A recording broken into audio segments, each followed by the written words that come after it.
Hey guys, welcome back. It's John with another review today. We're going to be looking at the iPad Air with the Apple Pencil and Apple Magic Keyboard. This combination, $900 right off the bat. Sounds a little bit pricey, but let me jump right into it and give you the details and see if it's a best bet for you for schoolwork. So for the iPad Air generation this year, Apple's given us two storage bases. Apple has given us 64 gigabytes for $599 or $256 starting at $749. So roughly for these two iPad Airs with these two storage options, we're looking at an average of roughly around 600 to 750, 800 range. Now, compared to the two iPad Pros, the iPad Air comes smaller in 10.9 inches, whereas the iPad Pro comes from 11 inches, or alternatively, you can get the iPad Pro for 12 inches. Although the iPad Air is bigger than the iPad 9th generation and iPad mini. And of course, for my Bengate folks out there, this iPad this year is only 0.24 inches thick and weighs only 1 pound. That is quite a difference. Coming down on the bottom side of the iPad here, we got two speakers on the bottom, two speakers on the top, and a USB-C charging port, unlike the Lightning port. However, one noticeable difference I'll say with the iPad Air in comparison to the two iPad Pro models is the use of Touch ID compared to Face ID. Now, this isn't an inconvenience for me, but for other people it may be an inconvenience using a Touch ID in 2021.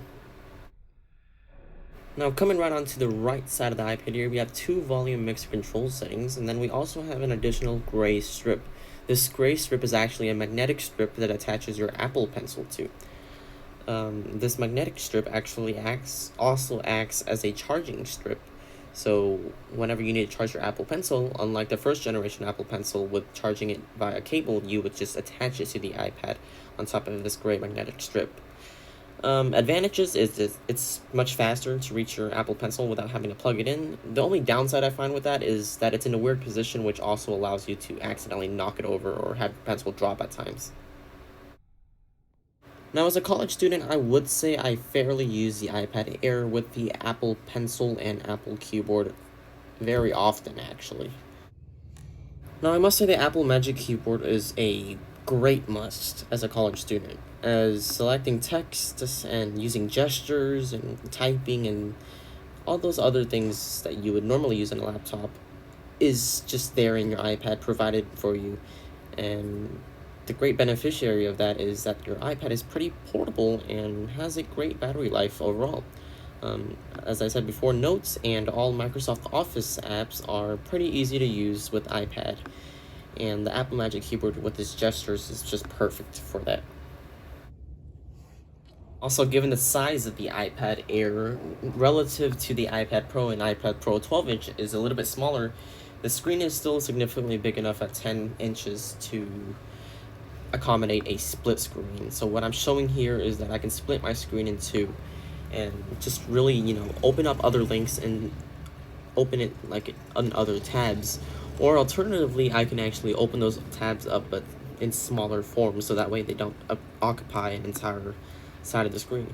And this is really good for multitasking, which is really truly essential for a college student when you're trying to read textbooks and trying to type something out. It's really helpful when you have two sides of the screen that are split.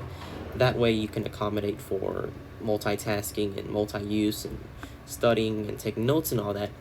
Overall, really great experience as a college student. I also must say that the iPad Air's camera this year is phenomenal, much higher than my expectations originally for an iPad camera. The videos and pictures are crisp and clear. There's video, there's slow mode, there's time-lapse, and also, alternatively, there's also panorama, which is surprising to find on an iPad.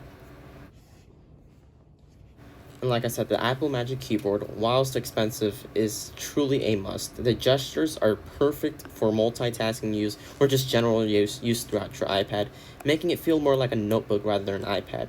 You can use control gestures and commands such as Control H to search and open up other applications just like you would on a normal laptop. Zoom in, zoom out, it's that simple and it's great to use. Would highly recommend despite its price being a little bit high on the top. In addition to that, I would also say the keyboard is really clicky, responsive, and it feels much more deeper and easier to press, rather than those stubby, typical, traditional iPad keyboards. Overall, for a college student, like I said before, the iPad Air is a truly great option for you if you're considering something more like a notebook, but in terms of portability, more like a tablet. It's priced a little bit steep, but it's a truly great investment along with the Apple Magic Keyboard and Pencil, which comes to become a great combination for education, learning, and other uses such as just using your iPad as a notebook. So I recommend it.